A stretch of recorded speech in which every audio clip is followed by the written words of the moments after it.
So this is lab 11, liquid crystals. So this is pretty much the schematic for the whole lab. We have a polarizer, we have our liquid crystal that we can apply a bias to, and our analyzer. So we can apply a voltage to the crystal so that it changes the Euler matrices. And in this lab we use the axiometrics polarimeter as well as just a pair of cross polarizers. For this lab, we will be using the Poincare sphere to help us characterize the samples being analyzed. The Poincare sphere itself is a geometrical representation of the last three elements of the normalized Stokes vector.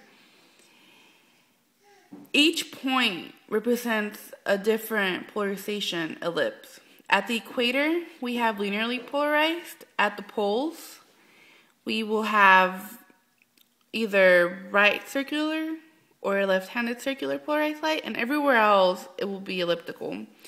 The degree of polarization will be given by the root sum squared of the last three terms divided by the first.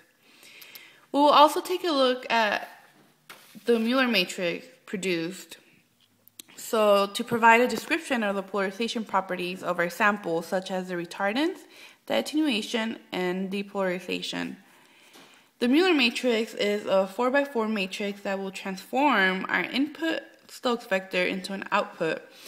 Each row of the Euler matrix will form a dot product with the column of the Stokes vector, and we will get something that looks like this. Alright, this is the axial-light system that we use to take measurements in this lab.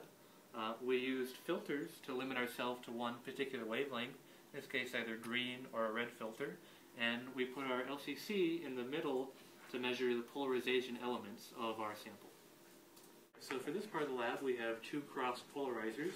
If we didn't have a sample in between we would get no transmission through, but when we put our LCC crystal in here, the polarized light coming into it will be rotated by, or will be retarded by some amount, and then we'll get a transmission through.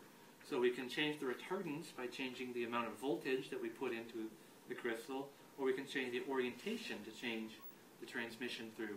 And we can analyze our sample by observing how these properties, by how the transmission changes as we change the properties in our crystal. So this is a plot of retardance orientation versus input voltage for the 535 filter on the axiometrics polarimeter. And as you can see, we have the uncorrected as well as the corrected graph. And the corrected shows the retardance orientation basically at 0 degrees, which makes sense because the retardance orientation shouldn't change with input voltage. But the software flips it around due to the way it's configured. And this shows the plot of the retardance magnitude versus input voltage, where the blue is what was given with the software and the red is the corrected. And it makes sense because the more voltage you put, the more retardance you see in the crystal. Here we see the relationship between the applied voltage across the LCC and the system transmission. As more voltage is applied, the retardance in the LCC changes. The maximum transmission occurs around 3.5 volts.